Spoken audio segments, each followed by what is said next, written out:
तुलसीदास के दोहे इस प्रकार है। राम कृपा तुलसी सुलभ गंग सुसंग समान, जो जल परे जो जन मिले कीजिए आपो समान। सुलभ है आसानी से प्राप्त करना, सुसंग है सुसंगति, आपो है अपने। प्रसंग इस प्रकार है। प्रस्तुत दोहा तुलसीदास जी द्वारा रचित है। इसमें सुसंगति का प्रभाव तथा प्रभु भक्ति का महत्व बताया गया है। व्याख्या इस प्रकार है। राम कृपा तुलसी सुलभ गंग सुसंग समान। तुलसीदास जी कहते हैं कि प्रभु राम की कृपा से गंगा के समान सुसंगति आसानी से मिल सकती है। जो जल परे जो जन मिले कीजिए आपो समान। गंगा में जो जल मिलता है, गंगा उसे अपने समान पवित्र बना देती है। उसी प्रकार सुसंगति में जो भी लोग आते हैं वह सद्गुणों से मंडित हो जाते हैं। विशेष इस प्रकार है। अच्छी संगति को गंगा के समान पवित्र एवं सब दोषों को दूर करने वाली बताकर अच्छी संगति का उपदेश दिया गया है। अनुप्रास में उपमा अलंकार का प्रयोग किया गया है। तुलसी या संसार में भांति भांति के लोग, सबों से हिलमिल चालिए नदी नाव संयोग।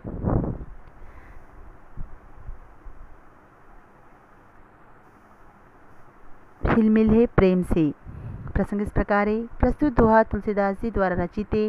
इसमें सबसे हिल मिलकर जीवन यापन करने का संदेश दिया गया है। व्याख्या इस प्रकार है। तुलसी या संसार में भांति भांति के लोग। तुलसीदास जी कहते हैं कि संसार में अनेक तरह के लोग रहते हैं। सबों से हिलमिल चालिए नदी नाव सहयोग। जैसे नदी और नाव का सहयोग होता है, उसी प्रकार लोगों से मिलना भी कभी कभी होता है। इसलिए सबसे हिल मिलकर चलना चाहिए, क्योंकि पारस्परिक मेलजोल से विकट समस्या का निवारण किया जा सकता है। मानव जीवन नश्वर होने पर भी उसे व्यवहार पूर्वक व्यतीत करना चाहिए। विशेष इस प्रकार है। नदी नाव दृष्टांत अलंकार है। भाषा सरल व सहज है। तुलसी पावस के समय धरी कोकलिन मौन, अब तो दादुर भूलिए हमें पूछे कौन। पावस होता है वर्षा ऋतु, कोकलिन होता है कोयल, दादुर होता है मेंढक, धरी होता है धारण करना। प्रसंग इस प्रकार है। प्रस्तुत दोहा तुलसीदास द्वारा रचित है। इसमें यह बताया है कि जहाँ पर गुणों का महत्व नहीं है वहाँ मौन धारण करना श्रेष्ठकर है। व्याख्या इस प्रकार है।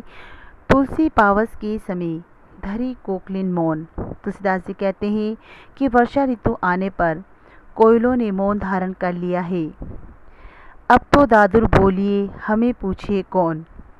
वे सोचती है कि मेंढक बोलने लगेंगे तो हमें कौन पूछेगा, अर्थात दुर्जनों की पूछ होने पर सज्जनों को कौन पूछेगा। इसलिए मौन रहना ही श्रेष्ठकर है। विशेष इस प्रकार है। मूर्खों एवं अहंकार ग्रस्तों की सभा में पंडितों को मौन रहने का संदेश दिया गया है। तुलसी असमय के सखा, धीरज धर्म विवेक, साहित्य साहस सत्यव्रत, राम भरोसो एक। सखा होता है मित्र, साहित्य होता है साहित्य, असमय बुरा समय, धीरज होता है धैर्य। प्रसंग इस प्रकार है।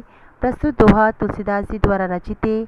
इसमें बुरे समय में साहस विवेक एवं परमात्मा पर भरोसा रखने का उपदेश दिया गया है। व्याख्या इस प्रकार है। तुलसी असमय के सखा, धीरज धर्म विवेक, साहित्य साहस सत्यव्रत, राम भरोसो एक। तुलसीदास जी कहते हैं कि बुरा समय आने पर ये अपने मित्र एवं सहयोगी होते हैं।